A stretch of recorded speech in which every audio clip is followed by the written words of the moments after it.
Whoa, bouncing there.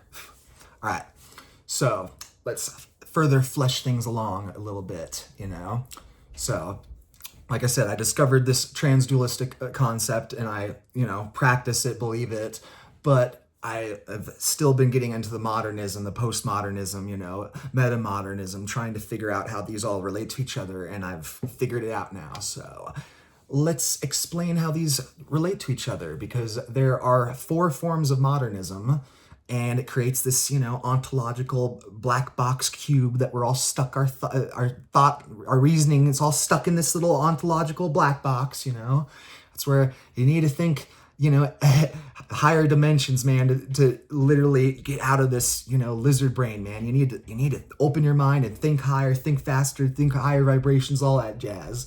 So anyway, all right, how does transdualism relate to modernism, postmodernism, metamodernism, and transmodernism? That's the key. That's the last one I just discovered that is key here. Transdualism is a philosophical concept or framework that seeks to transcend and integrate dualities, emphasizing fluidity, interconnectedness, and the collapse of binary oppositions, mind, body, subject, object, nature, culture. Its relationship to modernism, postmodernism, metamodernism, and transmodernism can be understood as follows. 1. Transdualism versus modernism. Modernism from the late 19th to mid 20th century was rooted in rationalism, universalism, and the belief in progress. It often reinforced dualities, reason versus emotion, civilization versus nature. Transdualism critiques modernism for its rigid binaries, but shares its impulse towards synthesis. Example, Hegelian dialectics. However, transdualism rejects modernism's fixation on fixed hierarchies and absolute truths. 2. Transdualism versus postmodernism. Postmodernism, the late 20th century onward, deconstructed grand narratives, embraced relativism, and highlighted fragmentation, irony, and skepticism. It often rejected dualisms, but did so by destabilizing meaning entirely. Transdualism aligns with postmodernism's critique of binaries, but diverges by seeking reintegration rather than perceptual deconstruction. It moves beyond postmodernism's irony toward a new synthesis without falling back into the modernist absolutism. 3. Transdualism versus metamodernism. Metamodernism, early 21st century onwards, oscillates between modernist sincerity and postmodern irony, embracing both /and thinking. Example, hope and doubt, progress and skepticism. Transdualism resonates with metamodernism's integrative approach, but goes further by explicitly dissolving dualities rather than just oscillating between them. It seeks a non-dual rather than a dialectical resolution. 4. Transdualism versus transmodernism. Just really quick, I have to laugh at even the AI. Transdualism is so complex that even AI explaining transdualism, and even transdualists like myself, transdualism, often fall into this trap of explaining it through non-dualism, but it's not non-dualism. It's both non-dualism and dualism, but it's neither of them and both of them, and altogether it's, yeah. So, yeah, I already said that one. Okay, 4. Transdualism versus transmodernism. Transmodernism, a term used by thinkers like Enrique Dussel, critiques Eurocentric modernity by integrating indigenous, ecological, and decolonial perspectives. It seeks a new planetary culture beyond Western hegemony. And that's why you won't find the transmodernist freaking documentary on either their official website, on their official YouTube channel, on anywhere online, on any paid for or free platforms. It has been deplatformed completely offline. You cannot find anywhere online, and I'd almost be willing to bet it's one of those things that is so progressive it threatens the living crap out of all existing structures, and they find a way to just deplatform it, remove the person's voice, complete prior restraint, and it's not just censorship, it's prior restraint, like, it's wild. So transmodernism, integrating indigenous, ecological, and decolonial perspectives, beyond the Western hegemony. Yeah. So transdualism shares transmodernist, transcultural, holistic vision, but emphasizes the ontological collapse of dualities.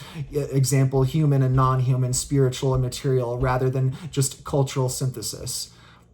That's funny. Even that, though, that sounds like it's explaining an ontological collapse of dualities resulting in non-dualism, because even a transdualist understands that there is a difference between an ape and a human. And we are the same in many ways. We should listen to Jane Goodall on the, great apes and the sentience and the, ethics. But at the same time, we can still admit that we are different. We are human, we're not greater or less than. We are just different, another aspect of the divine, Like I said, 1 and 2 are not mutually, are not opposing, truth claims. They're just different expressions of the same truth. So, yeah, let's go to a little grid here and finish it up. Key differences and overlaps. Framework, modernism, attitude toward dualities, reinforces binaries. Key focus, progress, universalism, rationality. Relation to transdualism, critique for rigidity, but shares synthesis. Postmodernism, attitude toward dualities, deconstructs binaries, key focus, relativism, fragmentation, irony, relation to transdualism, aligns and critiques but divulges in a solution. Okay, really quick to interject again, just postmodernism's key focus on relativism, fragmentation, irony. See, fragmentation, not really good, but even by itself, unless we can reconstruct or, put things in a framework. Relativism, it's a great thing, but it's all these people are crapping on relativism, anybody with these, more traditional and Christian values, Jordan Peterson types, they're shitting on relativism, not understanding that you can separate relativism from, postmodernism. Again, you're not viewing things the right way. So, metamodernism, attitude toward dualities, oscillates between poles, key focus, both/and, sincerity and irony. Relation to transdualism, similar but less radical in integration. Framework, transmodernism, attitude toward dualities, transcultural synthesis, key focus, decolonial, ecological futures. Relation to transdualism, overlaps but is less focused on non-duality. That could still be true. That one I'm not going to critique on as much.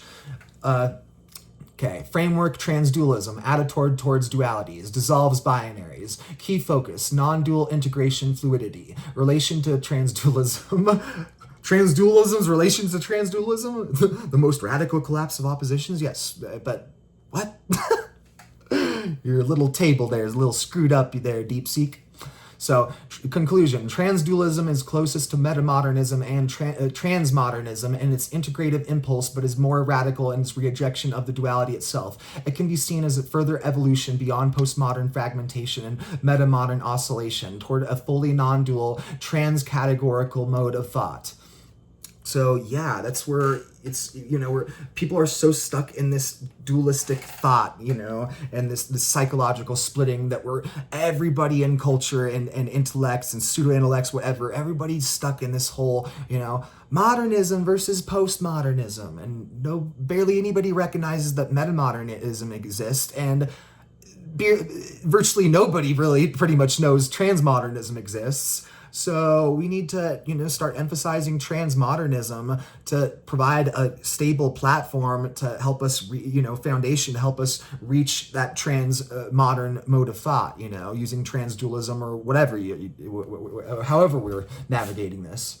So anyway, I just wanted to share that little thought, my little thought right there process on how these all relate to each other. We're stuck in this dualistic thought process of, modernism versus postmodernism, not realizing that we're actually stuck in a 4-point ontological black box, surrounded by, the modernism, postmodernism, metamodernism, and transmodernism. And that's where transmodernism, yes, it has the decolonial and ecological futures, but it doesn't dissolve the binaries completely. It still holds the social glue, the illusionary social glue. I'm not talking functional, healthy social glue. I'm talking, the illusionary, the bad stuff, the Maya of casteism, stuff like that,